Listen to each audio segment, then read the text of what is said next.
What's up, Wisconsin? Welcome back to the Inside Wisconsin show here on YouTube and wherever you listen to podcasts. Make sure to subscribe. John Anderson, Trevor Thomas. All right, J.A., I feel bad for those that are just listening because there's something on your shirt that needs a full explanation. If you're just listening, go look for the clip. What the hell is that? Yeah, I don't have the full explanation. I apologize for the it's dotted out. Good. Yeah, it just said I partied with effing B. Freilich. That's it. Yeah, Ted Gleckler's goal line. So B. Freilich is Byron's mom.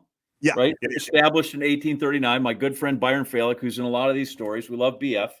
Yeah. And people have seen B. Freilich and they probably don't know it. Like she's one of these. She's been to games forever. She's one of these super fans, and like NBC will show her.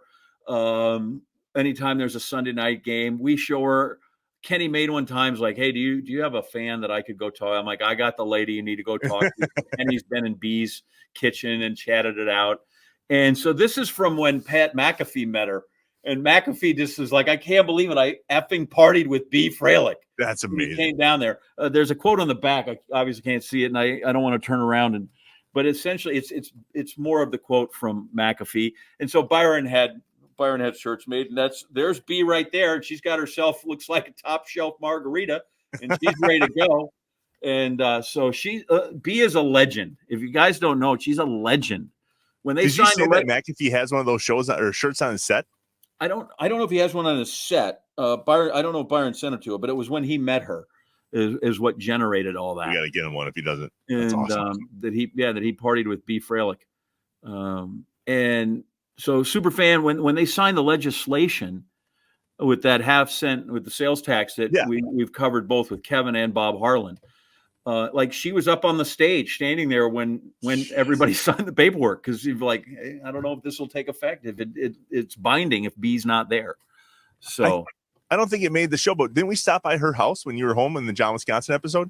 We did because we wanted to go see the Super Bowl trophy carved out of a tree. And she wasn't home.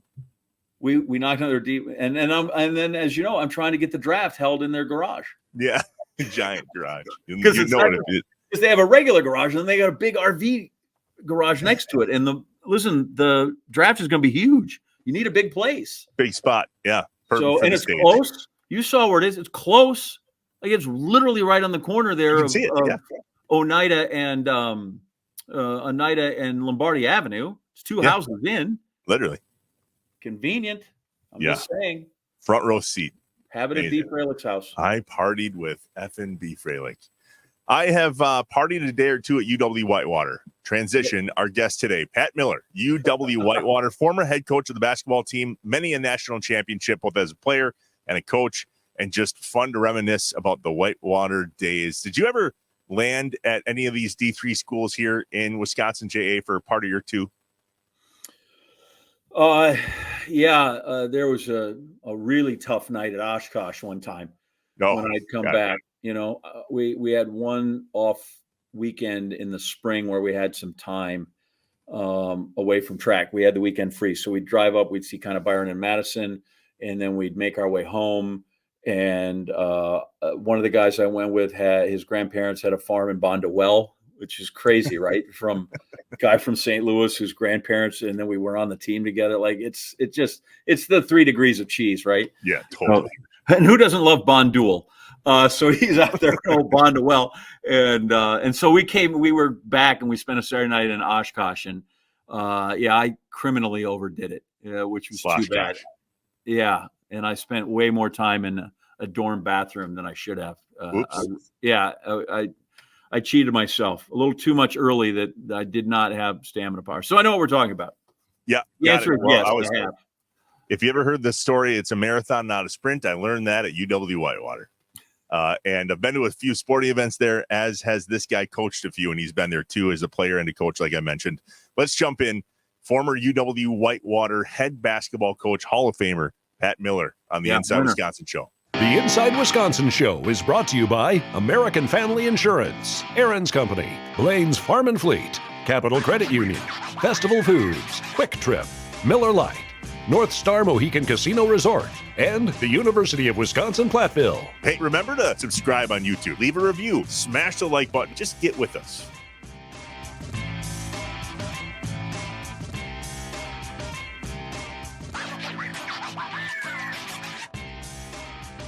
Pat Miller, former UW-Whitewater head basketball coach turned common man, J.A., but stories galore over 30 years at UW. Pat Miller, thanks for being here on the Inside Wisconsin show. What's up? Great to be here. Thanks for having me. Yeah, that's a long time of Whitewater. That's a long time in the game. I've been around long enough to know why most coaches sort of get out of coaching when eventually they find the end of the run. So let's start with why you decided to ever get into the profession in the first place. You know, when I went to school, my two things were I was either going to go to law school or go into coaching. Those were kind of the two things. I interned with a law firm during my senior year, and did a lot of criminal law, which was kind of my interest. And I just decided, you know, I probably wouldn't be a great advocate. Didn't care for many of our clients, just the level of recidivism that we saw. So I thought maybe being a prosecutor would be fun. And then I'm thinking, then you're working for the state. You're really not making very much money. Probably a little bit dangerous at times if you're putting people in jail. And I thought if I'm going to work for the state and not make very much money, that coaching would probably be a better route for me. And that's where I ultimately went that direction. And you went that direction at the college that you graduated from, which is ironic. And so what was that transition like from being there as a student? And then I think shortly after you graduated, you were there as an assistant coach. Yeah. I coached high school for 2 years in Illinois, and that kind of happened quickly. It was late in the summer, and they had hired someone, and they had a health issue in their family. And literally they called me and said, can you come down? And I interviewed, and they hired me on the spot. So that was a 2-year stint at Harvard, Illinois, which was a lot of fun. And then I went back to Whitewater as an assistant. I was the assistant for 8 years, and then the head coach for 22. I played there. So I spent a lot of time at that school, to say the least. See, my resume would have just listed Harvard. I would not have put the high school or anything in there. I coached at Harvard. Yeah, I've gone that route unsuccessfully, obviously. But I do tell people I taught at Harvard and leave it at that. Yeah, see, that's terrific. I love it. This question may be too broad and take up the whole hour. I'd like to know, as you left after that long, what you knew about coaching that you would have loved to have known on day one when you had the job. You know, that's a hard one because it's changed so much from when I started. You know, literally when I started recruiting, it was going out to high schools, meeting with the high school coach and the player at the school. And if that went well, you brought the parents in. And now, you know, that scenario is so archaic and gone. You know, the emergence of AAU, and then, you know, AAU blowing up, and now you're recruiting kids through AAU coaches, and high school coaches are barely involved in all of that. So I think a lot of the mechanics have changed so much when I was there.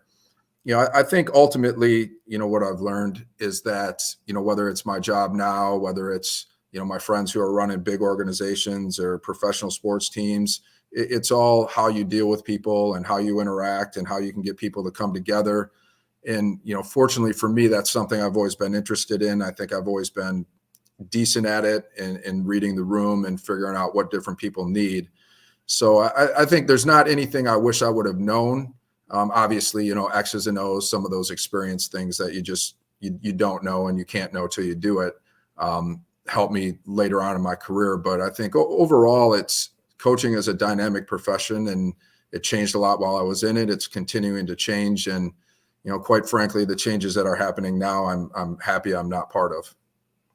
Do coaches like yourself then, because of all that stuff, right? Like I went on after a basketball game last night, and I get to see the 2 hours from tip off until the clock runs out and it's over with. That to me is, you know, hey, there's coaching. It seems to me like then from what you're describing is like those might be the best 2 hours of your day, like the simplest 2 hours of your day are when the ball goes up.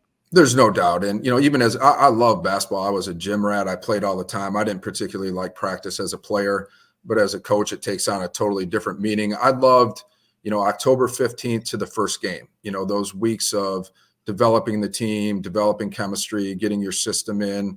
I liked the games a lot. I liked practice, but to your point, the administrative things, the recruiting, the emergence of NIL, the fact that the best two players I had at the end of my career, would not have been able to keep either one past their sophomore year. And, rightfully so, they're good players, and, I would never stand in the way of them getting other opportunities. So that just, fundamentally changed, what we were doing and how we were doing it. You can't really have a conversation about Wisconsin basketball in the last 25 years without your name coming up, right? Numerous national championships, wins galore, 434. Is that correct? I believe that's what the jersey number said at our most recent game. How did you recruit in the state of Wisconsin and beyond in comparison to the four D1 schools or any of the D2s that are kind of in the upper Midwest? There's a specific knack to making sure that talent that's in Wisconsin kind of stays in Wisconsin, those, I guess, that don't go to those bigger schools. Well, and that's also changed a lot too. Early on, you look at the Wisconsin State Conference in the 70s and 80s, there were high level players, guys that went to the NBA, the Terry Porters of the world, Frank Shady's, just really high level players. And the league is not like that anymore. It's still very good. It's still very good in Division III, but the state schools are such good institutions. They're very affordable. So that was always a niche. Probably I would say in the early 2000s, we started losing more and more players to the, like the Northern Sun Conference, all the Minnesota D2s. And, I think for a long time, Wisconsin was under recruited. There weren't a lot of Division I players from the state year in and year out. And that really changed. You had those Jim McIlvain, Rob Lagerman, Damon Key Marquette teams, and, the Jackson twins that went to Virginia Tech, guys I all know. And Dick Bennett's success at Green Bay with Wisconsin kids. And it changed the whole recruiting landscape to where it got more difficult to get those type of players. Guys that were playing in our league are all of a sudden going to low majors or even mid majors. So that made recruiting more difficult, but you always had the affordability of the schools and the quality of the schools in Wisconsin at the college level. I don't know how everybody missed on Tyrese Halliburton. I'll be honest with you. I saw him play when he was in high school, and I thought he was really good and he was really dynamic. If you told me he was be doing what he was doing now, I probably would not have believed it. But it just, I saw Karan Butler, when he had just gotten to Racine Park, he had been, wasn't at Park High School, and no one knew about him. And I went to recruit another guy, and I remember going back and the head coach saying, "Hey, how is this guy?" And I said, "Well, that guy was fine, but this guy is unbelievable." Like, I knew the second I saw him, he was a pro. He was just entirely different than anything I had seen. So, and I wouldn't put Halliburton in that category, but, good for him. He's obviously killing it. Yeah. Obviously, Trev, he's a UConnsman, right? He's a Connor, and then worked at ESPN for a while. Loved him. We had great talks. Hard life that kid had, by the way. We won't get into it. That's a heck of a story when he comes through. And yet the foundation of your program was always Wisconsin kid. For schools like UW-Whitewater and your like kind, is there any other way to build that club than other on a foundation of Wisconsin kids? You can get into the northern suburbs of Chicago a little bit, but I think your base is Wisconsin. And fortunately for us, Wisconsin has a great high school basketball association. We have great high school basketball. Which is not lost on any of us that coach at the level I did. The other thing is we don't have the Division IIs. If you can't go to Wisconsin, Marquette, Green Bay, or Milwaukee, your closest to home options are the Division III schools, where many other states have a lot of small D1s. They have D2s, even scholarship NAIAs. So that was another big advantage for us, is we didn't battle as much the NAIAs or the D2s unless kids wanted to travel. Which always helped us, because there's just a lot of kids in Milwaukee, Madison, suburban, Janesville, Racine, Kenosha that were probably good enough to get money. And if they could afford to go to school without it, they wanted to stay close to home. And we certainly benefited from those guys. I've asked several of the coaches that we've had on this program this same question. So I feel I owe it that I have to put it to you as well. Would you have recruited you as a player? Yes. Yes.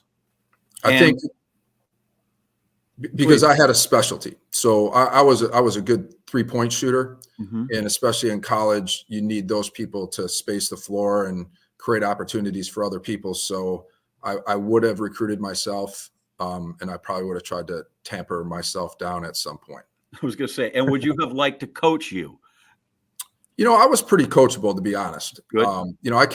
Every coach I've ever had has been in the Hall of Fame. My high school coaches are on the Wisconsin Basketball Coaches Hall of Fame, and they were old school, great coaches. I played for Bo Ryan for a semester at Platteville, came to Whitewater, played for another Hall of Fame coach who had won a couple national championships. So I didn't know anything other than great coaching and doing what you were told and not asking why you were doing it, just doing it and trusting in the process. So I think I was coachable. They may differ, but I think I was. You're a Southeast Wisconsin guy. That's been home your entire life outside of a little stint outside of there, right? In some state to the south, I think you mentioned. We don't say that word on this show. No, I lived in Europe for a short time. I played basketball over there after college and then the ever powerful Danish Basketball Federation. Nice. So I did have that experience. But you ended up at Whitewater for college, right? And you played there, won a national championship there. How did you recruit for Whitewater outside of the WEAC and the D3 schools and so on? But you went there. You know what it was like to play there. So what were some of the sales tactics that you sold Warhawk basketball on? Well, we had great tradition. We had won 2 national championships in the 80s. The location is great. And what we always sold is having a complete experience. I went to Madison for a semester, and it's just hard to do more than one thing. If you want to be in student government, that's what you have to do. If you want to be in athletics, that's what you have to do. And I think a school like Whitewater afforded, student athletes the opportunity to be athletes, to be involved in professional organizations, student organizations. If they needed to work, they could work, and just not a monopolizing of time in any one area. So I think you get to be a well-rounded student. And certainly that's what I did when I was there. I was in student government and part of a lot of, the student foundation. I was a founding member of that. So it allowed me to do a lot of things for professional development purposes, along with being a basketball player and being a student. So we always sold that. We always sold the proximity, close to Madison, Milwaukee, Racine, Kenosha, Janesville, Beloit. We're really well situated for recruiting. And then ultimately our conference was just really good. It was a fun conference to play in.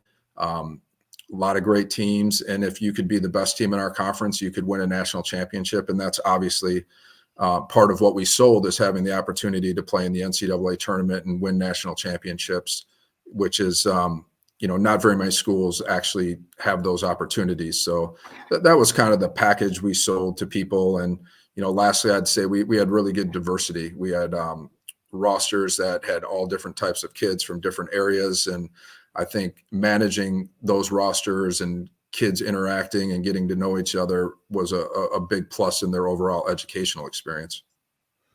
I think Trevor was taking notes too here. I just want to make sure that we have the transcript clear. So now we've got a semester at Prattville.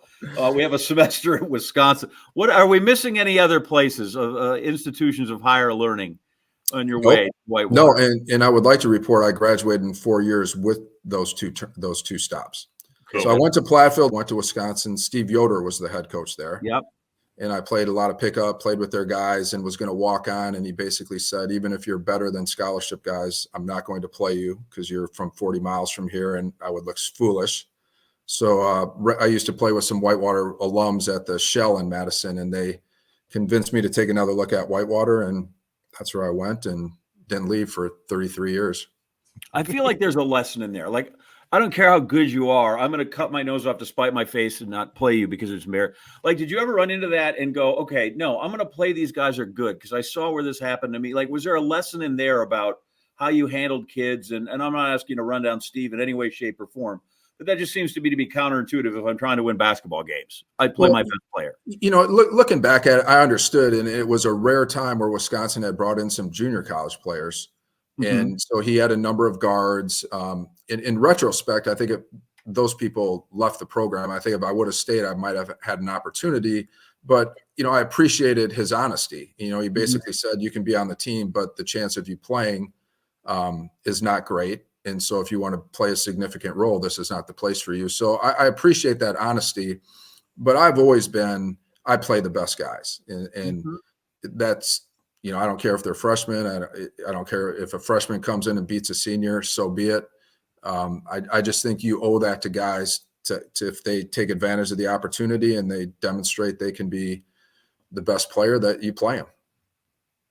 All right, a quick break. More with Pat Miller of UW-Whitewater fame in just a minute. The Inside Wisconsin Show. The Inside Wisconsin Show is brought to you by American Family Insurance, Aaron's Company, Blaine's Farm and Fleet, Capital Credit Union, Festival Foods, Quick Trip, Miller Lite, North Star Mohican Casino Resort, and the University of Wisconsin-Platteville. Hey, remember to subscribe on YouTube, leave a review, smash the like button, just get with us. So it's nice that you stopped by the house the other day when you were home, and I don't know that we enjoyed a Miller Lite together this time, but last time you were here, I feel like you popped out of the back. I did with Miller Lite. I did. I just straight-faced and yeah, I just should have held it and made it a little longer, but that's, that happens when it comes through. And then when I was back home recently, I was there and I didn't want to say anything. I was going to ask you about the boxes in the garage, but I let it go. Well, I mean, it's not an issue. I just need to put them away, but plenty of Miller Lite to go around. We're like an old married couple now. Like, we finish each other's sentences, we finish each other's beers. We've been this 3 years. Hopefully we're around 3 more to figure it out. I like it. Within 3 months, I remember Miller Lite was one of the first partners we had here on the Inside Wisconsin Show. And I remember, I think we were 3 or 4 months into this. I quit my job and I'm like, we're doing this, man. We're doing this full time. And you're like, what are you doing? Still not over it. I'm still not quite over that. 3 years and we're starting a 4th, and we're grateful for Miller Lite that brings us together as it does for anybody here in Wisconsin. There's something about spring too, man. I know we've talked about it a few times, but it just, the sun feels warm and you walk out of your garage and you grab a beer. I've said this a million times before and probably 100,000 on this show. I get it. The sun worshipers were pagans, but they were onto something. Because like, we're in the middle of one of these 6-day stretches where it's just been rainy and you drive home and you're through fog. It's just awful.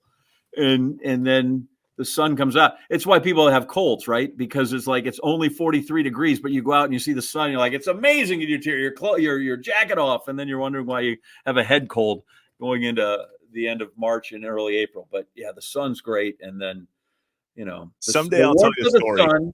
The warmth of the sun and then the sound of the bring it on. Brings it together. All together.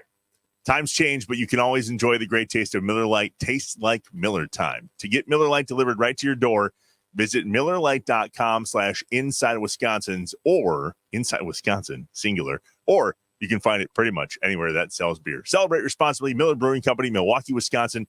96 calories per 12 ounces. Next time we're together, J.A., I will tell you a story about a time we had friends over during COVID, and we all kept our distance in the front lawn, and we all had Miller Lights. And then we found out, we're all grown adults, by the way. This is 2020.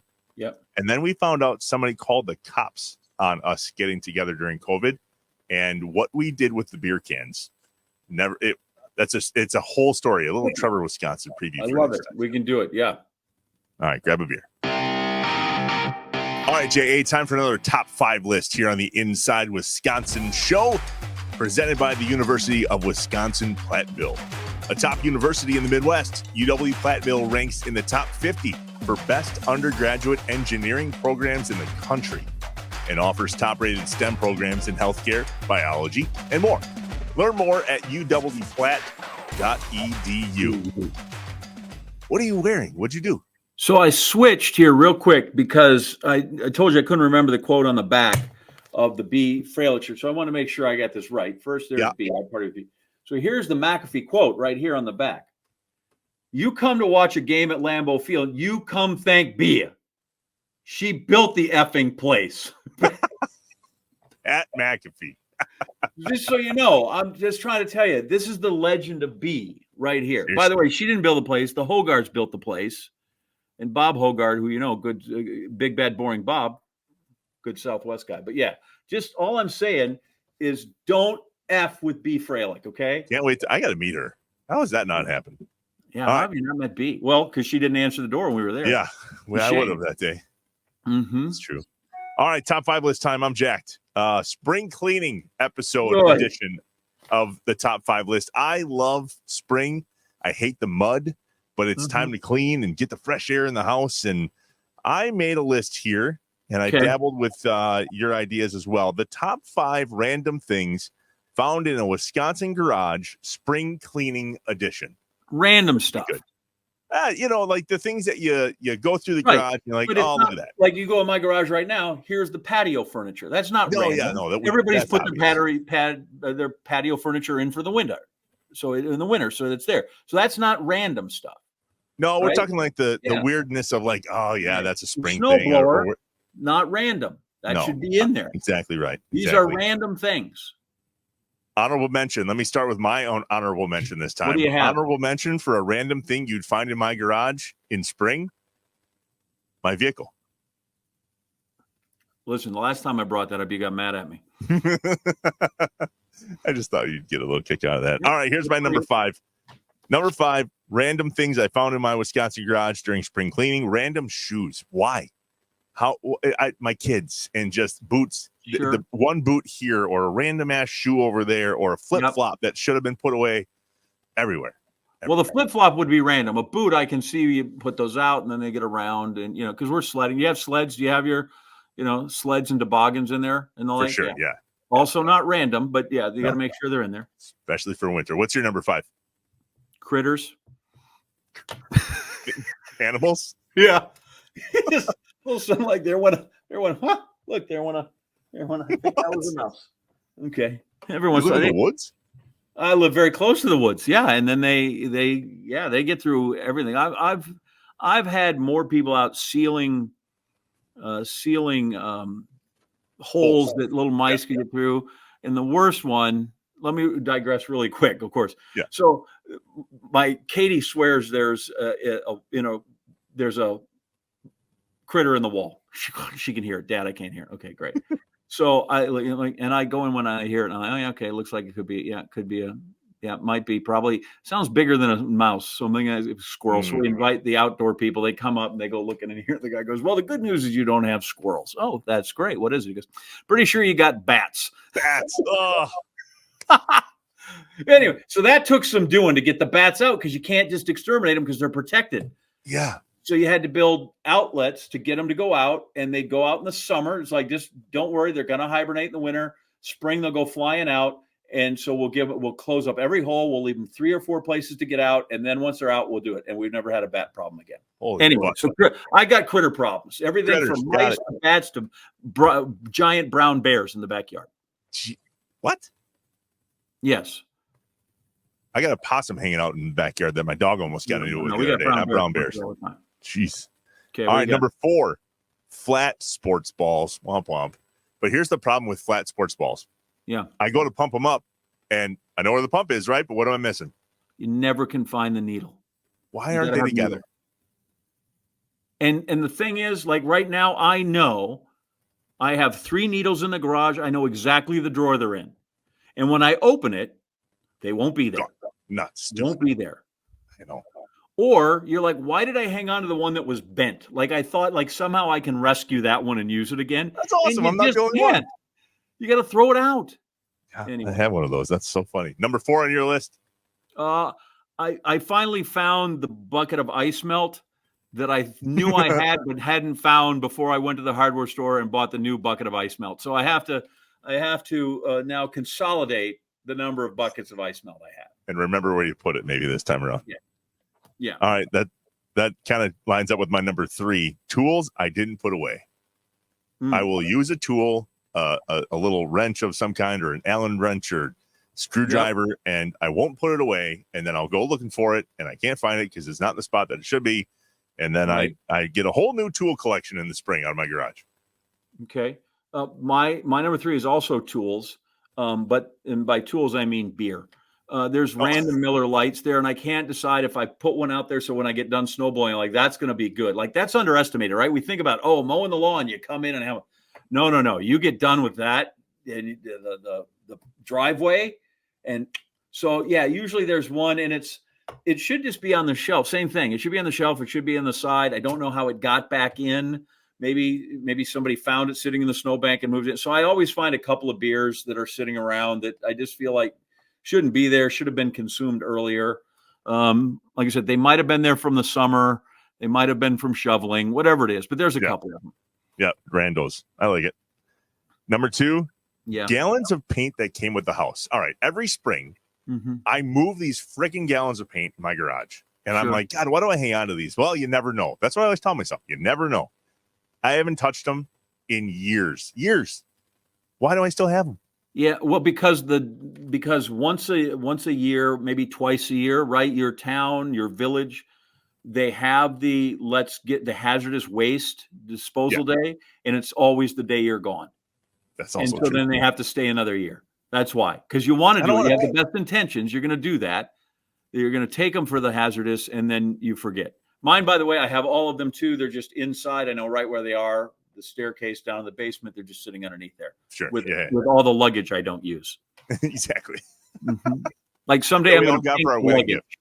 Someday I'm just going to paint the luggage. I'm going to do both things at once, or put all the paint in the luggage and then get rid of both of them. Number 2 on your list.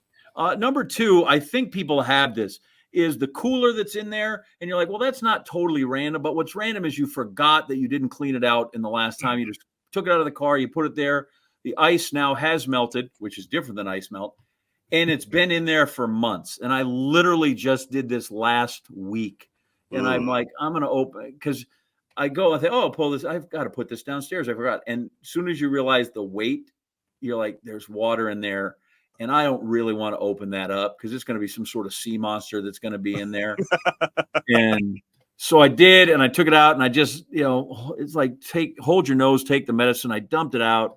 And then there's these old bed sheets. The bed sheets are so old that we use for rags that they were literally on my brother's bed in the house in Green Bay that we had in that house that we stopped by.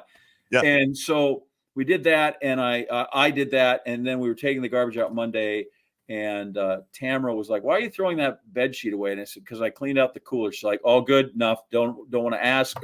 Thanks for doing that." But yeah, that was not a good thing. So the cooler, not random, but what was inside it was very random, and also hazardous.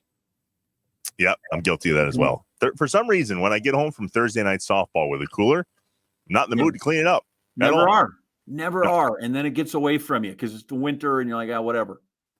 Exactly.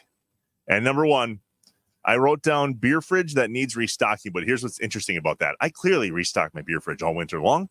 But for some reason, why do I break down the beer box and I always put it to the left of the fridge as if like it's going to put itself in the recycling bin. But no.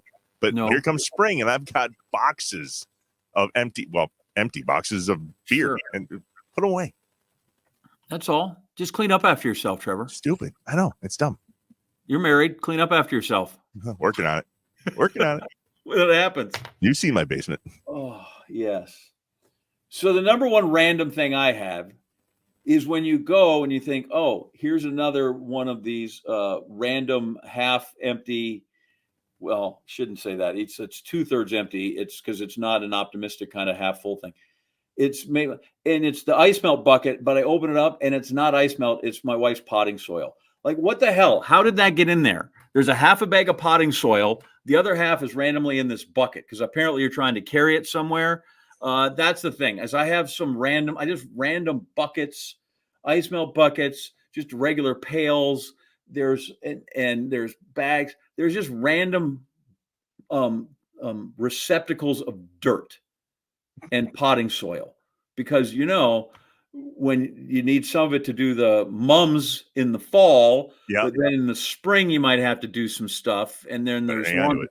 All I know is I'm like, could we just at least consolidate our dirt into one pile? That's all I'm asking. we just have a pile of dirt. So just one.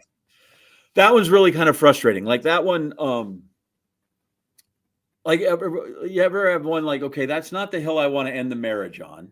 Sure. Well, but it is one that like I'd really like to have an in-depth discussion, but it's not going to go well. It's like that's the one thing I have to bite my tongue on more than anything is like, could we just get rid of the dirt?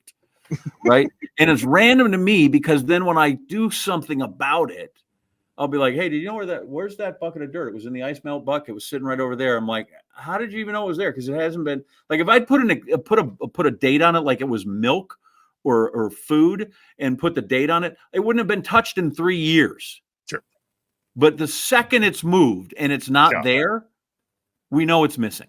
Yeah. It's phenomenal. Every single marriage has that, where something happened. I'm fed up with it. I'm going to throw it out. And then they go looking for it. Yep.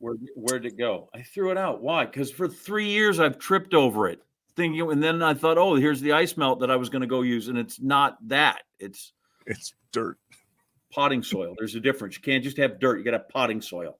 Sorry, I lost it. Yeah, whatever. Happy spring cleaning. Not my area. We're back, the Inside Wisconsin show. Trevor, John, and Pat Miller, UW-Whitewater basketball fame. You cannot type in Pat Miller into the Google without all of your accolades coming up, and it's a long list. Of all of them, though, winning a national championship as a player and then winning a national championship as a coach, there was one that stuck out to me, and I think it's near and dear to you. It's the idea of this guarding against cancer and the high school program side of your life. Tell us about that. So that's new. A couple years ago, so part of the Wisconsin State University Conference, we play Wisconsin, one of our teams every year, and that's their guarding against cancer game.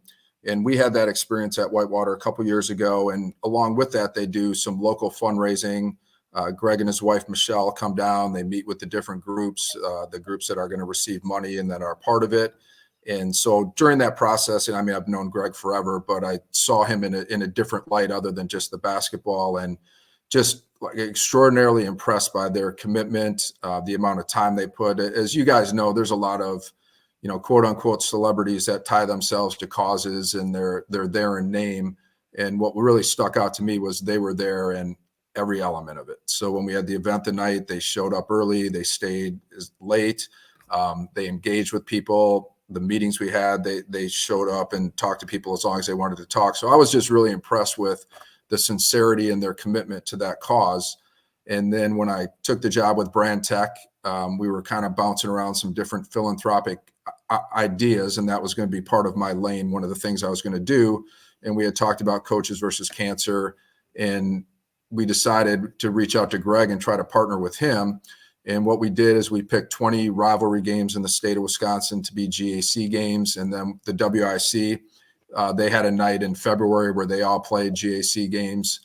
And then Carroll College and Carthage and the CCIW, both Wisconsin schools. So it was kind of our pilot this year. And it's gone fantastic. The teams have been really great. The communities have been great. We've learned a lot, and it's really something we can build on. And as you guys know, Wisconsin's such a great state. Cancer is something that impacts all people. Brand Tech wants to do something philanthropically to show who they are and, how we can help people and be good community members. And it's been a fantastic partnership. And, it was a lot of fun for me to go to games I didn't have to be at. I got to go see coaches I haven't seen coach and communities I haven't been to. So it keeps me close to basketball. It's a great cause. And like I said, seeing Greg and Michelle and how their organization works, and, it's something you're proud to be affiliated in and happy to contribute to. That's a worthy and amazing. I'm fortunate enough to know Coach Stewart at Mizzou, Norm Stewart, who started Coaches versus Cancer really well. And there's a lesson he told me in there that, when you talk about this, and I'm sure it's part of your stump speech or when you go visit with you two, like everybody, he's like, sometimes the cancer is so big and so prevalent, it's almost too big. Because if you say there's millions of people, it gets lost. And he's like, just tell people like 1 in 3 people they know is going to have cancer. Like right here, the three, somebody's going to have to deal with it. It's that close. Right. And so, and whether it's, if you're of age, make sure, check your family history, go get screened when you're properly screened, and do all those things. And then, because Norm's this funny guy, he goes, tell people that. He goes, unless you really don't like the bastard, then just don't tell him anything at all. And he said that in a whole room, and it just went silent. And then they realized he was joking, and then there was uproarious laughter. And Jay Billis tells a wonderful story about Bobby Cremens, who was, he would have the malaproper. And so he went up and was talking all about Coaches for Cancer, and Jay had to get up after, because I would just like to make it clear, we're not for cancer at all. We're not for it, even in the least. Not for a melanoma, like we just need to, but it has become sort of a huge cause across basketball, and it's wonderful that you are doing such great stuff to be a part of that and to continue to help raise funds for people, because it's such a, as we said, it's so prevalent that it certainly needs to be done when it comes through. Trev keeps just harping on you as this great basketball coach, and I feel like we're selling your golf career short. How do you end up as the women's golf coach when you go to Whitewater? All right. Well, so I can say that I'm retired. I don't care. I'll just talk. So I grew up in a big baseball family. And I remember one time we went golfing on the day we had a baseball game, and I thought my dad was going to have an aneurysm or murder one of us. Suffice it to say, I didn't play golf growing up, and I hit left-handed in baseball, even though I'm right-handed. So fast forward, I get to Whitewater. We had men's and women's golf. We dropped both programs. I think a Title IX lawsuit was filed. They basically said you will reinstate women's golf, which we did. And then the women's athletic director at the time, who was great and an awesome human being, came to me and said, we would like you to coach golf. And I said, well, obviously I'm not doing that. I've never played before, and that just seems like a really bad idea to me. And they wanted someone on staff as opposed to ad hoc or from the outside. So they kind of came back and said, well, if you want to continue to coach here and, be part of the basketball program, you will do this. So I did. And then they hired a woman at a local course to train me that summer. And tragically, I had met with her one time, and then her husband passed away of a heart attack, and she just never got back to me. So literally when I went to our first meet in the fall, I didn't know anything. I had never been to a golf tournament. Thankfully I had great student athletes that kind of helped me along the way. But what I figured out very quickly is, despite not knowing anything, I was going to be evaluated on whether our program was good, and I better start to know things. So what I did is I reached out to all the best instructors I could find, explained to them, hey, this is what's going on. Can I come and watch you teach lessons? And I would do that. And ultimately they would help me. So it just became a passion for me, kind of replaced basketball. As obviously, as you know, as you get older, it's hard to keep grinding at that. So it just became a great passion for me. I loved it, loved to hit balls, learned a lot from all these people, and had a little bit of success as a coach because I at least figured out, when I didn't know anything, that it's not hard to recruit golfers. You just look at the scores and figure out who's the best and go from there. Okay, so I'm going to totally stereotype these sports, and then you can just blow this to hell for me if you want. But I see basketball guys, right? Like, we're big men on campus, we're divas, we're the guy. And then I see women's golfers, and I feel like they would be like, here, we'll show me the range, and they'd be industrious. Give me the difference between these two groups, or better yet, is there a common thread about being a good coach in no matter what lane you're in? Well, I think there's definitely a common thread, because things you say can get you in trouble. Things you don't say can get you in trouble. And again, it's group dynamics and how do you handle people? Obviously, golfers have a little bit more of an individualistic element. Some of them did not love practicing in groups. Some of them did not love practicing in a way they didn't want to practice at. And a lot of them had their own instructors. So, intervening at the wrong time is not a good idea. Basketball, obviously, you have to develop all the individual stuff just like golf, but there's a lot more connectivity to what your team is doing. And, golf, it's technically a team sport, but you're essentially on an island. Like, you're not making your teammates play better. You're just, if you don't, you kind of hang them out there. Where basketball, it's more, obviously, a lot more intricately connected. And that was the major difference, is making sure those pieces fit. Whereas in women's golf, it was just making sure they were happy and confident and, not give, I'd watch coaches give people lessons on the range, and I'd laugh. My assistant, we'd say, okay, what hole do you think she'll start crying on? Because as you know, you can't change people's swings 20 minutes before they play. Right. So just understanding those elements of teaching was probably the hardest, the thing I had to learn a little bit about golf, but so there was commonality, but certainly differences. You're a big golfer. John's a big golfer. I'm big and I golf. And I'm not good at it. There's a lot of room for error. I always wonder what hole I'm going to start crying on as well. I was going to say, you probably have more fun, Trev, than us. Totally common. I do. Has a lot to do with that right there. Damn it, I'm not a weatherman. It's a Miller Lite. Yeah, big fan. John calls it swing oil. Anyway. Yep. So you're at Whitewater, and you're coaching golf, and you got this basketball thing going. But this school has got something going with a football program, too, in the early years of you being there. And without naming names, My brother played for a guy that we all know, and he's been on the program before. What's your relationship like with Mr. Leipold? It's good. He's a guy I have the utmost respect for. He's the ultimate professional. He's the ultimate grinder. There was not a stone left unturned under him. And we did golf outings together. We did fundraisers together, and he was constantly grinding. He's gone. He left. Yeah, he'll be back. He'll be back. Keep going. Keep okay, going. I'll keep going. He is not a golfer, and he was very committed to his work. And we'd do fundraisers, and he'd call me in the evening and have 20-minute conversations about grinding, about getting free buns for the golf outing, or saving $20 doing this, or getting someone to donate that. And he was relentless, and I think that's how he's been throughout his whole career. Just no detail left undone. Relentless recruiter. Great staff. He's had a lot of his guys together for a long time, and that's a reflection of his loyalty and his commitment to his people. And I'm thrilled for him. I probably will be more neutral when they play Missouri in the future, if they do, but overall really happy for him. And he's a guy who's getting exactly what he deserves. His work ethic and the level of success he's had is paying off as it should. Are you guys John, done did you hear now? that? He's going to be neutral with Missouri. We're done. You can come back. We're done. Okay, now that you're done with that schlock, whatever the hell that was, that's fine. Good. But with that success, I feel like both of you could learn, things from each of you because of the success you have. Was there a way to leverage what they did to make your program better? Whether 100%. He just set a really high standard in terms of how he ran his program. And the other thing he was great at is he made everybody in the media believe Whitewater was big and relevant and important, and they should cover it. So all of a sudden we're on ESPN radio, and all of a sudden we're going to the Wisconsin Sports Awards and being recognized, or at least nominated for awards.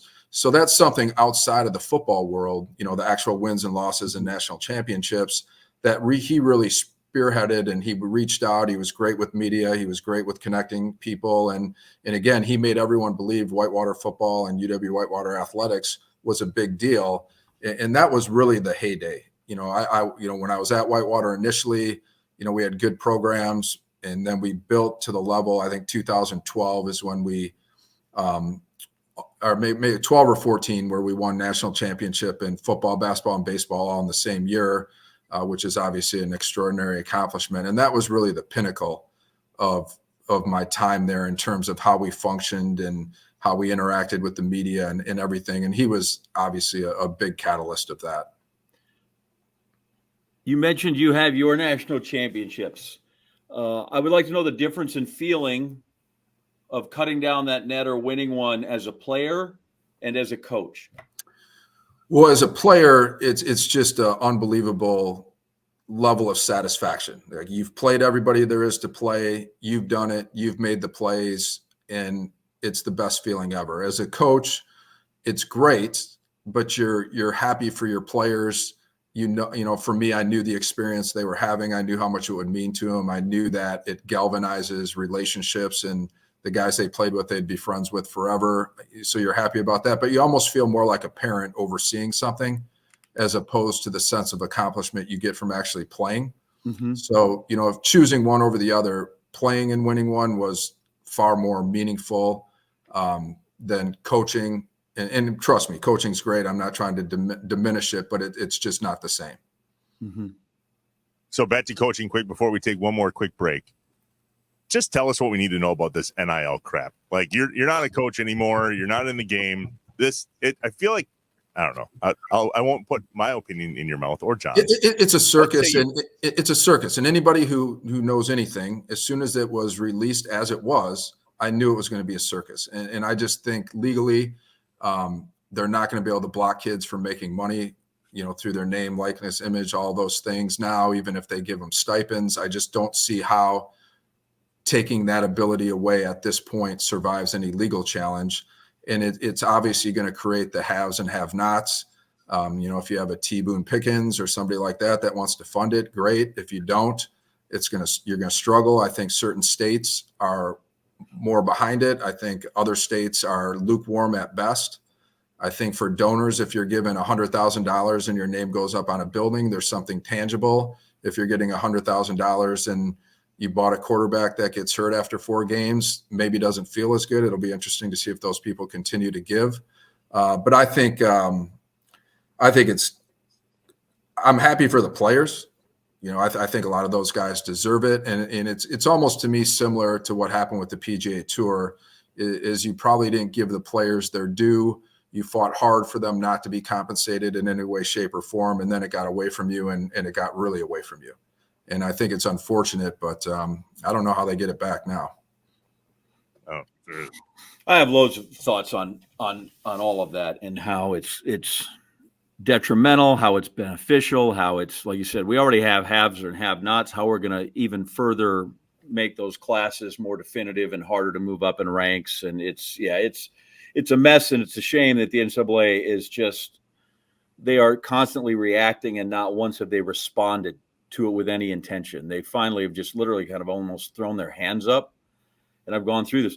They've thrown their hands up, and everybody's like, oh, people are finally getting paid, which is true. But you notice none of that's coming from the billions from the NCAA. None of that's coming from the $1 billion ESPN SEC contract. It's all coming from boosters and outside money. And so the NCAA still gets to keep that pile of money, which is the whole thing, was they should be compensating them. So there's still a bunch of holes in this thing that I don't like. Well, I don't think you can let university presidents off the hook either, because none of this happens without their approval, and they're above the athletic directors, and they understand these things. And, you see academic institutions, world-class academic institutions that are capitulating, to the money because they want that. And, as even now with the movement of student athletes becoming workers, that's a long-standing debate within the NCAA, and it's actually where the term student athlete came from. It was a legal defense in a court case where a football player was injured and paralyzed, and the family tried to sue under the grounds that he was an employee of the university. So now you add that to the NIL that schools are now, I forget, one of the Ivy League schools, I believe one of their programs is Dartmouth. Yeah, Dartmouth is classified as employees. That's going to add a whole another level. And when schools are making hundreds of millions of dollars and you're the product, it's going to be a hard argument that they're not employees. Yeah. It is, but it's also going to be different when those kids get a 1099 then for their college education, that, hey, here's, especially at Dartmouth, here's the $75,000 that you were, responsible for when it comes through. But that, again, we could get way down there. But I do have a money question to some degree, which is just sort of, you've got this success over 20 years. Why never a bigger job and a bigger check? Because I think that probably could have been out there for you had you chosen.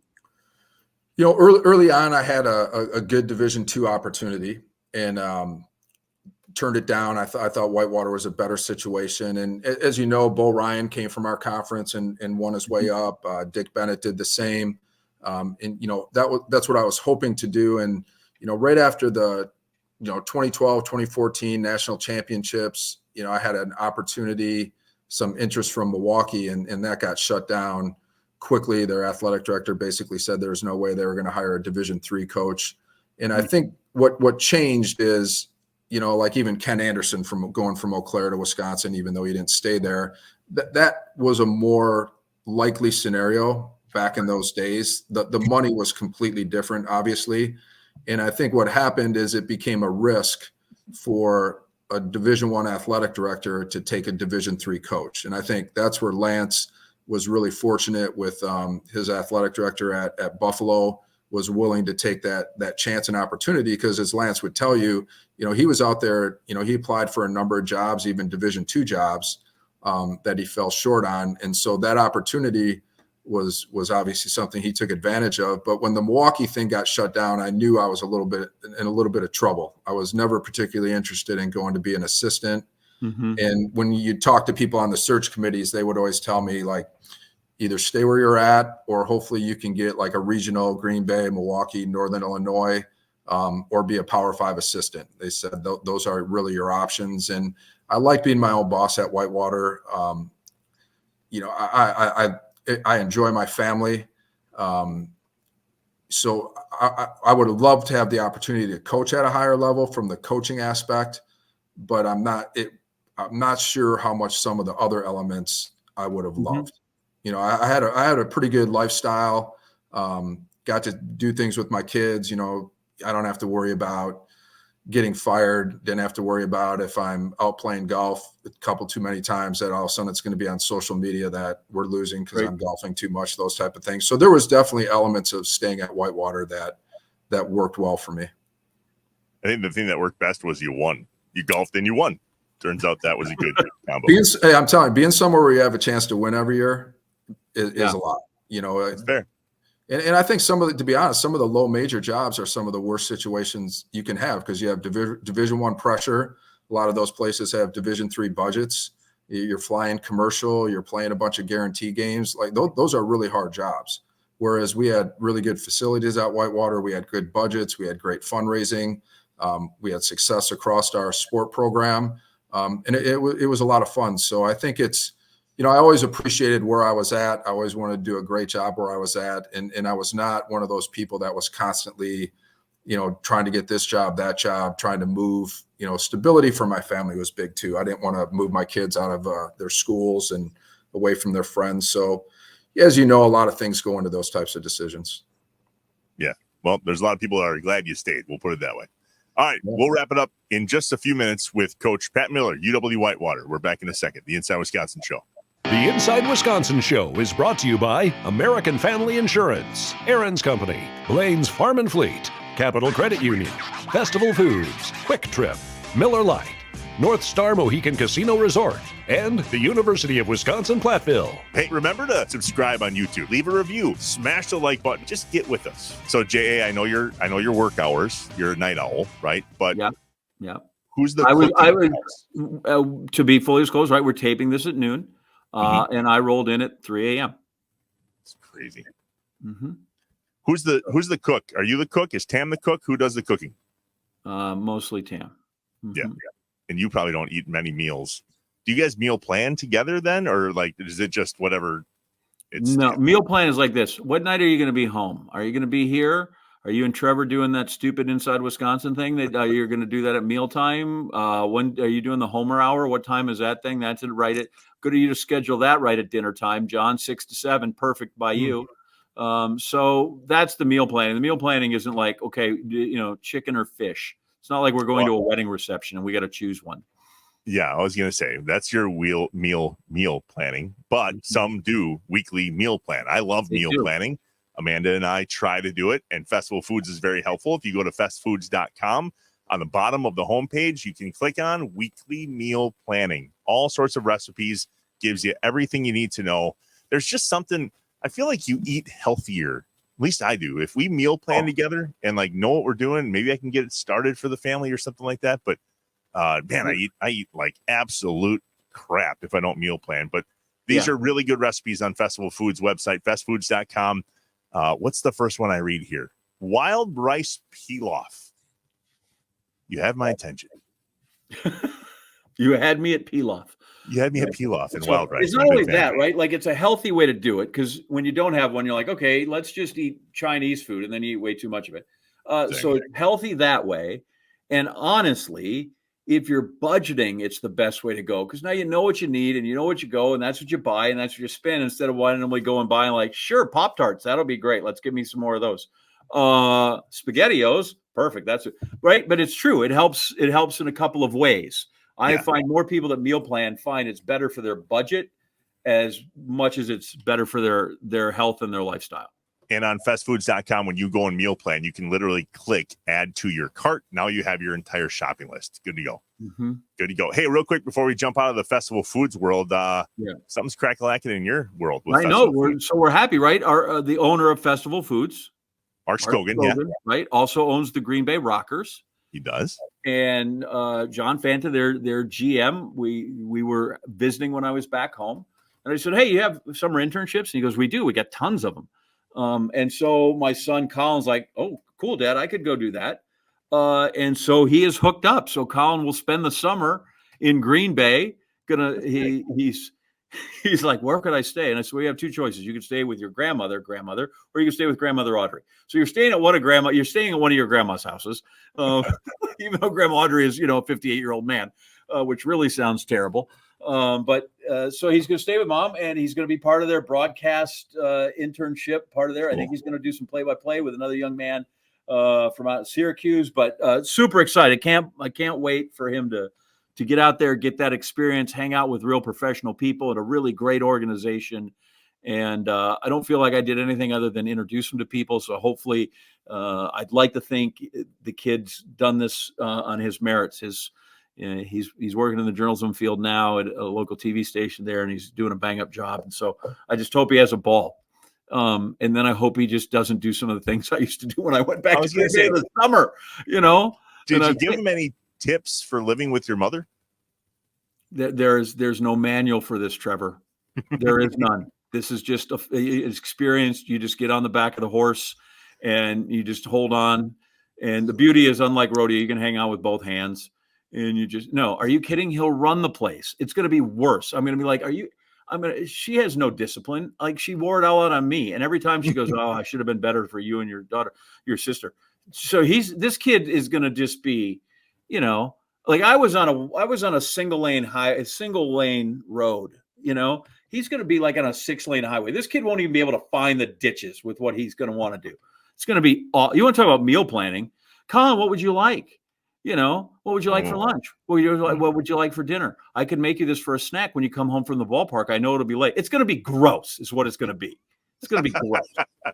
Although I did tell him when you called, I said, why don't you call your grandmother and ask her? But I said, if you really want to couch this, say, how would you like it if your only grandson came and stayed with you for the summer?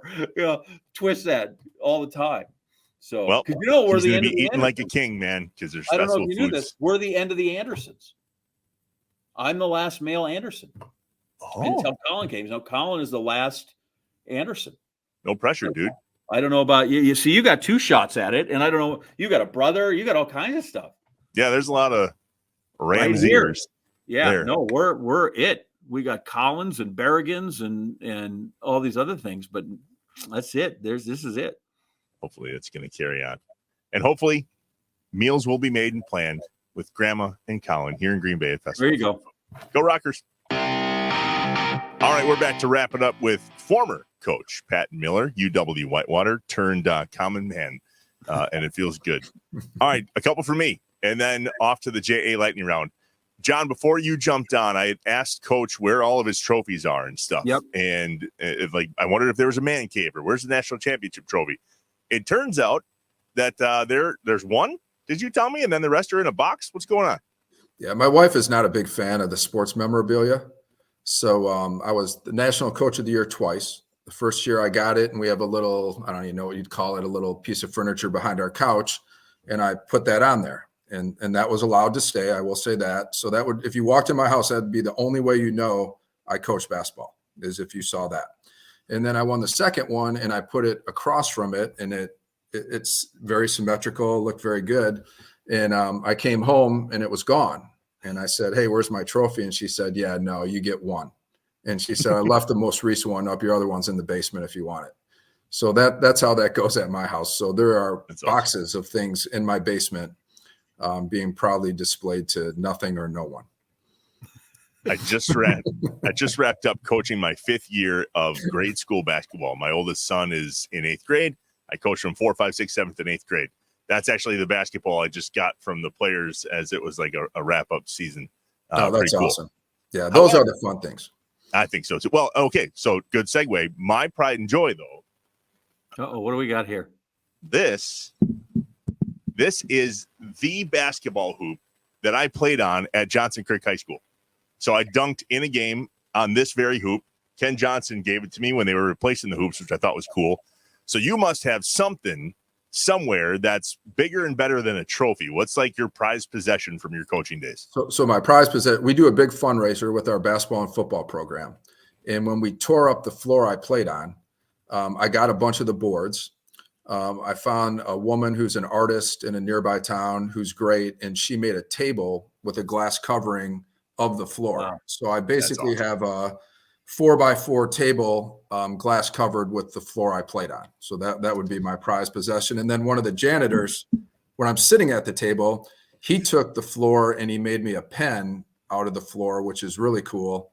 So those are the two cool things I have from that era. Oh, that's awesome.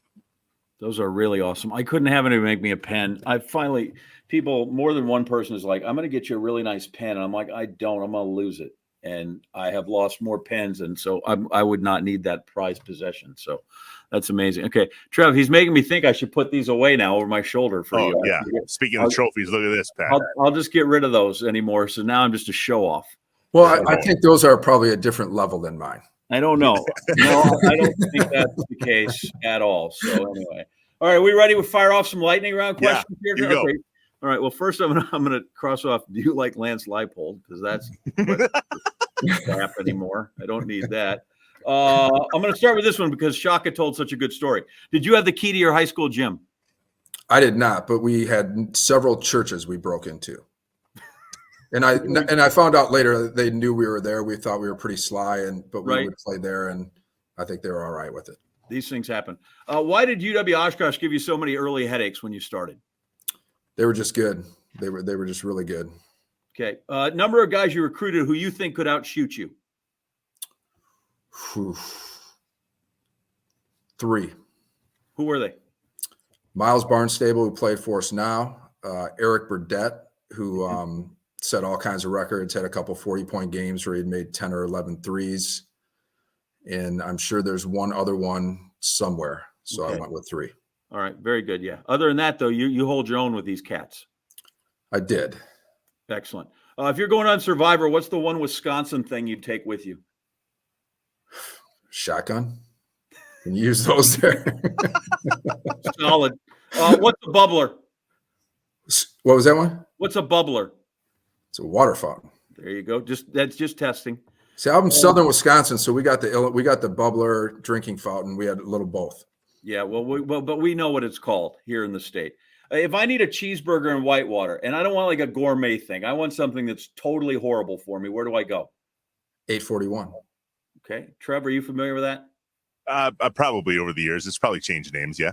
All right. Who'd you beat for your first win? Elmhurst College, and we didn't score for like the first 9 minutes, so it was a rough start. That's all right. Still 59-50. You came out on top. You won 72% of your games. Give me one of the 28% you would like for a do-over. That's a great question. We had a game against Augustana in the NCAA tournament that got out of hand, and that's one I wish I could have gotten back. There were some unfortunate calls. We made a late run. I got what I still feel to this day was a very unjustified technical for asking a rhetorical question, which probably shouldn't say publicly, but retrospect probably. Which means you might have deserved it a little bit. No, yeah. I didn't. I essentially, I don't want to diminish girls basketball, but I think what I said is this become a high school girls game. All right, very good. Where'd you take your wife on your first date? We went to a Chinese restaurant in Janesville. All right, good to see you. I thought maybe you were going to. I took her to Midnight Madness or something. That's excellent. No, she would not have gone. All right. This man coached his alma mater to a basketball national championship. Before he was a head coach, he was an assistant at the school, and when he was an assistant, he was the head golf coach. Do you know who I'm talking about? Yes. Who is it? Me. No. This is the other guy. There's another one? Yeah. So, all right, say it again. So he coached his team to a basketball national championship at his alma mater. After he played, he rejoined the staff as an assistant. And part of his job as an assistant, he was the head golf coach. I have no idea. 1,000 wins. Jim Boeheim, same story. Really? I didn't know if you knew that, but you and Jim Boeheim, same story. Would you rather play a fade or a draw? Draw. Yeah, because you can hit one. That's probably why. I was going to say, congrats on having a choice. Good so golf course you haven't played, but if they called, you'd say, Trevor, John, see ya. I'm out right now. Obviously, Augusta, Pine Valley, number of them. Very good. I'm telling you, we're lucky in Wisconsin, though. We have Erin Hills. We have Sand Valley. We have Whistling Straits. We got some pretty good tracks up here. Yeah. By the way, I'd bring my national championship trophy to the starter when I wanted to get onto those places. Give me an opposing player you were ecstatic to see graduate. Oh, there's so many of them. Tim Dworak, you talked about those early Oshkosh years. You know, he was a big part of that. He was great. But he definitely Melzer, a kid from River Falls who played professionally quite a while. I was ecstatic when he was done as well. All right. I had tree stand, duck blind, golf cart, but I think I know the answer to that one. So here's the last one. This comes from my man, Digger Phelps, who once said, I have 32 baseline out of bounds plays. And then I watched Bob Knight yell at me, goes, you know, Digger, you only need one that's good. So I don't know why you had the other 31 of them. But anyway, how many baseline out of bounds plays could you draw up for me right now? Could I draw up or would I use? How many could you draw up? How many do you use? I could draw up as many as you wanted, but I would probably only use 6 or 7. And I can get a bucket out of those every time. That might be stretching it. You would get some buckets. You know, the philosophy is, are you trying to get it in or are you trying to score? Okay. And depending on personnel, there were times we definitely tried to score, and then there are other times we were just trying to get it in and waste time. I'll buy that. So that's terrific. Thank you so much for your time. Thanks for indulging Trevor. Trevor loves his Whitewater people, man. He is all in. He's one of us. He's right in the neighborhood. Yeah, he is so in. And I forgave him before you jumped on for not recruiting me. We talked about it a little bit. It was an oversight. Was it? Otherwise, I would say, I don't know, how many conference titles and national champs do we have? How bad did I miss on that one? Probably not. Not terrible is what I'm going to say. None from 01 to 04, just saying. Anyway. And then I also admire, after more than 30 years in my business and watching what yours is and how hard that can be, to win and win a bunch is really difficult, but to be able to leave as you choose is even more difficult. So I congratulate on your success and your exit. And I appreciate your time here, Pat. Yep. It was great talking with you guys. I appreciate you having me.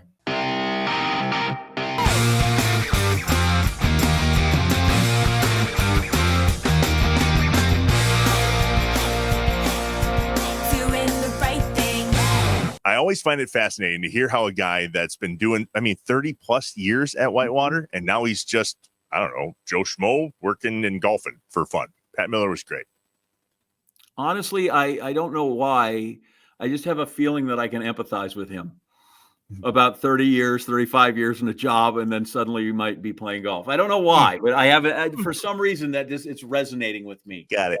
For some reason, but I was really kind of fascinated by why there and why so long, and that he there were some thoughts about going somewhere, and yet he was in a kind of a hard spot to do anything about it. In that case, I admire a guy who's like, but I have it really good, and I'll stay here and I'll just keep crushing people and winning. And because basketball's universal, and most of those guys can coach. And the fella he talked about, the football coach that's gone out and managed to make himself really a lot of money out there in the Big 12, like that can happen. Yeah. But I guess we just don't realize when you're in that spot how hard it is to make that happen. So I've always wondered. We talk about Green Bay, right? We talked to Sonny. They had an incredible year this year, and I've said, why won't guys like that? I'm not suggesting he's leaving. But let's be honest, a lot of mid-major guys move on when they do really well. But why can't there's people that are at mid-majors, just like Pat talked about being at D3, that stay there forever because they love winning and they create a life there. But man, it's hard to do that. Yeah, life, hearts, family.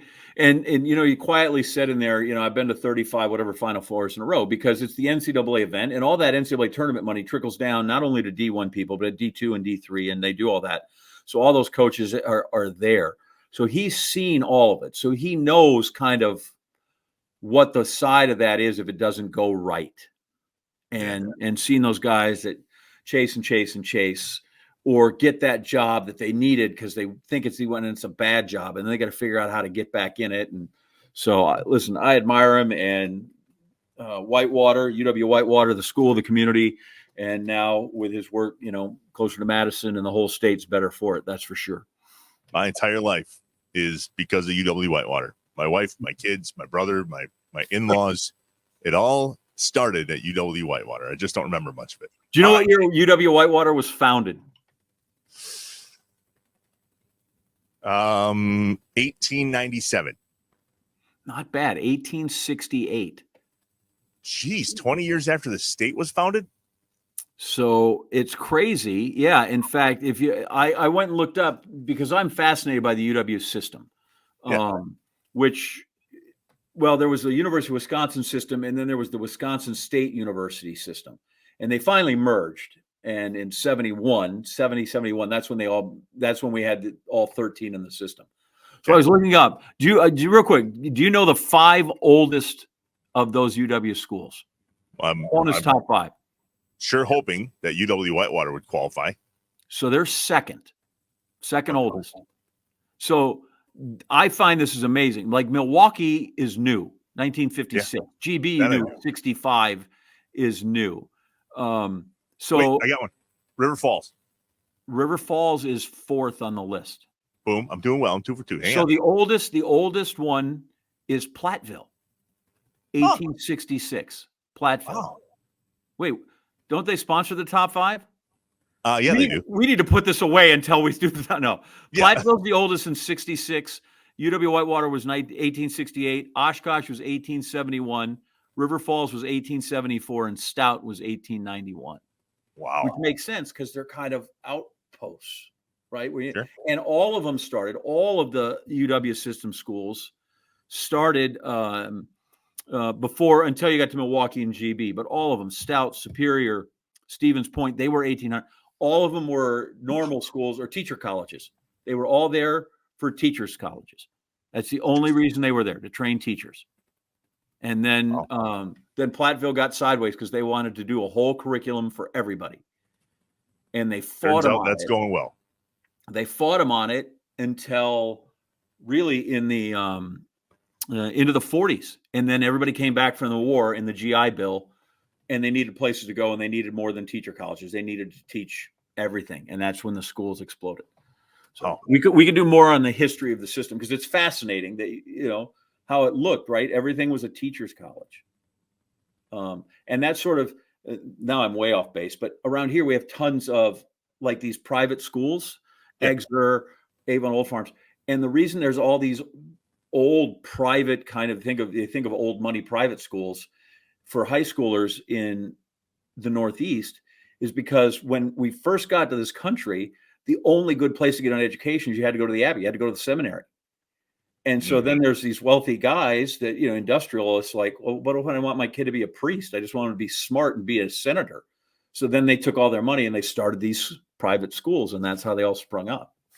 So it's crazy. It wouldn't be the end of an episode without a history lesson. Most of the time it just involves your childhood, but this is a good segue. Well, I have that too if you want it. Yeah, I do want it. Another episode of John, Wisconsin. By the way, it was fun to watch the episode of John, Wisconsin last episode when you came back.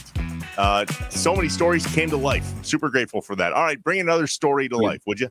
Yeah, you're nice because it's hard to watch yourself and watching. They did a wonderful job, and I'm just like, golly, do I have to talk about myself that much? Anyway, so I will. So we talked about spring cleaning. So I want one last remnant of winter here with my John, Wisconsin. And I thought I had told you about my first ski lesson. Gosh, I don't think so. So traditionally, I am not good with lessons. You know how Pat said he was coachable? I don't know that I am. At least I wasn't as a youngster. I took one golf lesson. I took it when I was left-handed. Now I play right-handed. That's how well that stuck. So my family, my brother was a great skier. My brother Bill was a really good skier. My mom started, and then she brought my brother Bill. And my brother Bill is like, he can swish and click. Like, he's unbelievable. Like, that's all I ever really wanted to do in life was ski like my brother Bill. And now they get my sister and I and my dad, who was shaky, and my sister, we all have skis, and now the family's going to learn to ski. And so we drive all the way to Iron River and Big Powderhorn Mountain, right? People are familiar by Hurley. We go to Powderhorn. And so, of course, they put us in ski lessons because we know nothing about it. I might have been to Pink Panther, whatever, the old Pink Panther hill that was outside of Green Bay for a while. I don't even know what it's called. Called Pink Panther back then. So like I knew how to ride up the T-bar and all this stuff. So they put us in a ski lesson because that's what you should do. So it's a day-long ski lesson, and you have lunch in between. And so we're there at 9 a.m. or whatever it is, 9:30, and my sister and I are there for our first lesson. And now they go to pick us up at 3:30 or whenever the hill's closing. And so they pick up my sister, and I am nowhere to be found. Oh boy. And so naturally, the teacher had not been keeping track close enough. So the instructor was also a bit mortified to realize that the head count at the end of the day did not match the head count at the start of the day. And if you know my mom, this poor person had hell to pay. Oh boy. Oh no. But not immediately, because the more immediate thing was we should locate the missing 8-year-old or 9-year-old, and then we can turn out. Pause. Did they leave without you? What, did my parents leave without me? No. The head count is while you're still there? Yeah. Okay. Yeah. So at the end of the day, there they are. They've been, we're going up and down the bunny hill. We're trying to do that. And all of a sudden, lesson's over. Come pick up your kids. And my mom picked up one kid, and it's hard to miscount 2. And she had 2, and now there's 1. And I have gone missing. Oh, boy. And so their panic ensues. Well, as it turns out, and I know this for a fact because I will. So after lunch, I sort of got bored with the lesson. I figured out that if you point them downhill, gravity did a lot of the work. So I had enough of the bunny hill and the pizzas and the French fries, and I just got on the chairlift, went on the top of the hill, and just started skiing around. Okay. Just by myself.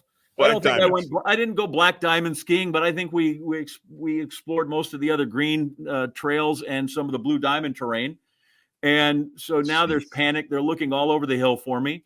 And about 15 minutes later, I just kind of skied on down to the bottom of the hill, found my mom and dad. I'm like, hey, here I am. I just got bored. I left. And so I just went skiing. But here I am. Everything's cool. We're safe. And it's fine. And it was luckily there had been a long enough pause and a long enough panic that they were just good enough. They were glad to see me and hugged me, and they were happy to find me. Had it been in the immediate aftermath, might have been killed. Yeah. Might still be grounded at 58. There's a very good chance I could still not go on my own. And so then once I was found, then my mom went and had it in with the ski school people. Oh. Yeah, and I get it. You can't be losing kids. That's bad. Just bad form. Bad for business, yeah. Right. You can't, you got to have more than just like, oh, here's an armband on them or whatever it is, or the Velcro one, because those come off. It wasn't hard to, I'll be honest, it wasn't hard to escape. And I got around, listen, I got lost a ton. So there's part of it in my mom and my dad. They're like, he's safe because he does this all the time. The number of times they lost me in prangy ways or Sears because I just would run off and then I'd get underneath the round racks where you'd get under the clothes and I was like a ninja, and so they couldn't find me.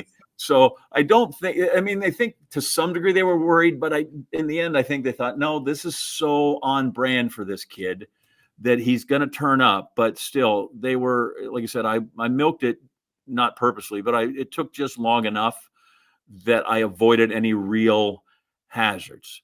And then the beauty was on day 2, because we drove up on, late Friday after school.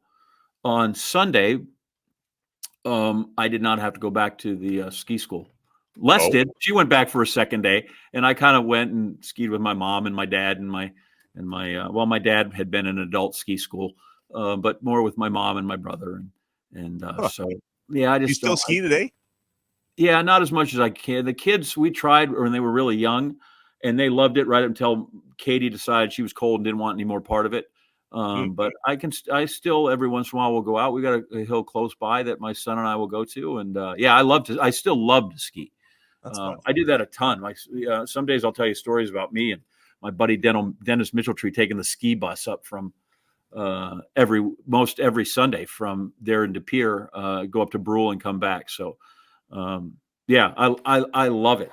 And that's probably because I was so well trained as a youngster. Clearly. Yeah.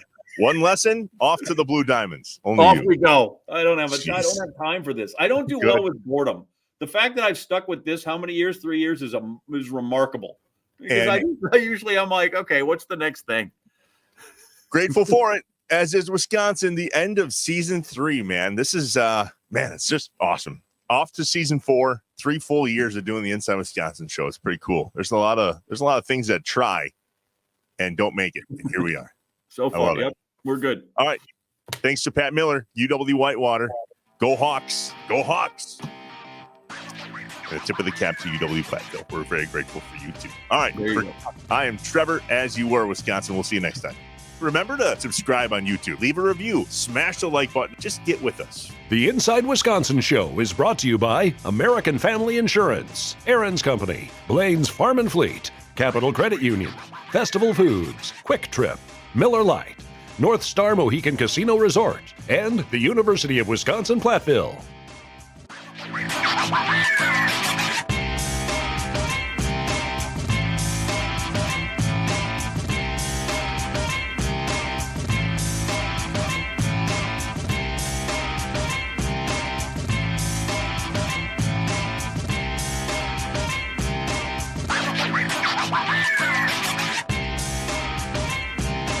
Shut up and sit down.